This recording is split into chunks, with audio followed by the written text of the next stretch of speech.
Akala mo ay simpleng tumatambay lang sila sa paligid ng iban sa isang balon sa Sitio Lumbos, Barangay Mandulan, Bungaw, Tawi-Tawi. Yun pala ay naghihintay sa kakaunting bubuwak na tubig mula sa tila nanunuyot ng balon.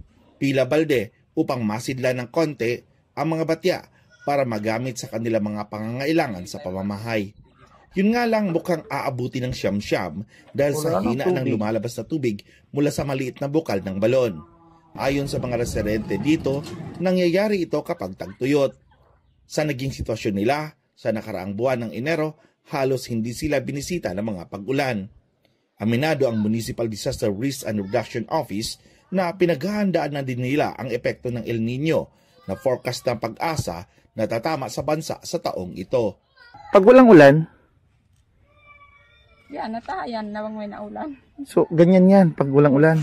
Ilang araw na walang ulan dito? Tagal na sir. So may El Nino na pala dito? May El Nino na? Oo. Ramdam na pala na yung El Nino dito, no? Sige. Paano yan? Magpila lang kayo? Ang desab sila ka malayo yung aking bayaon. Panaw kan naman. Malayo pa yung isa. Malayo. Ilang araw na walang ulan dito? Mga 1 month na. Talaga matagal na dito? Oo. So may El Nino pala dito? Oo. Kaya pala dry yung mga ano nyo, no? Oo. Walang ulan. Pag may ulan, may tubig yung balon? Oo. Ang daming tubig. Malapit siyang mapuno pag ulan. Actually, malaking tulong po yung mangrove planting natin. It could help with lessening the risk, lalo na kapag may disaster na darating. At the same time, yung Bungaw LGU po, nagsistart na rin po kami mag-conduct ng risk assessment, lalo na po sa mga water sources natin. So, bali ang ginagawa po ng LGU ngayon, naghahanap po kami ng ibang at the same time bagong water sources kung saan kami kukuha ng tubig. Nitong nakaraang linggo, ito ang napiling komunidad ng Office of the Vice President sa kanilang pagbabago ang Million Learners and Trees Campaign na kasama sa kanilang 5-day mission sa Tawi-Tawi para sa iba't ibang programa ng kanilang opisina sa mga komunidad. Kasama ang partners mula sa provincial and town government, Philippine National Police, Philippine Navy at Marines, MENRE, MSU Tawi-Tawi, Coast Guard, mga guro, estudyante at maging ang komunidad. Nagtanim ng 3,000 mangrove seedlings.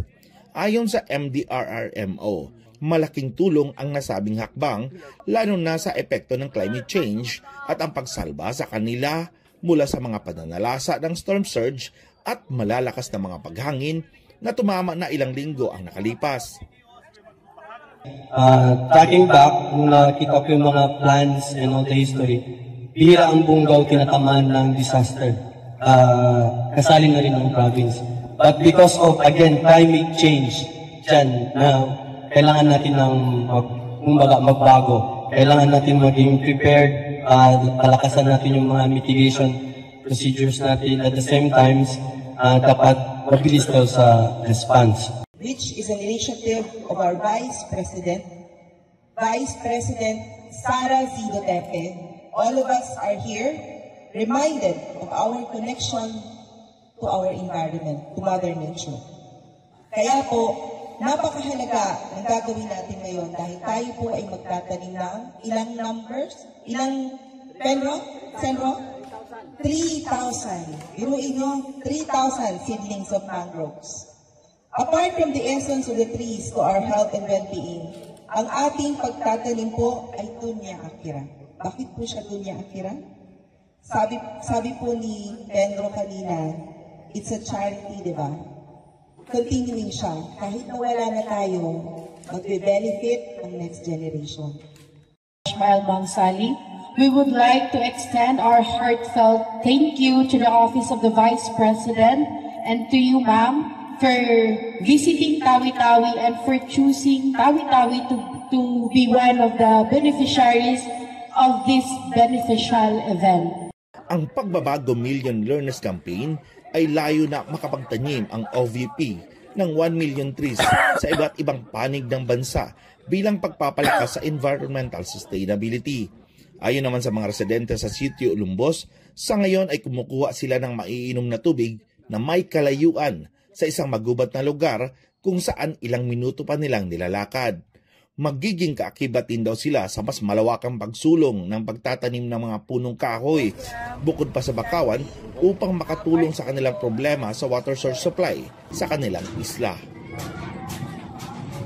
Mula sa Tawi-Tawi Province, ako si Ferdinand Cabrera para sa Kutang Batu News.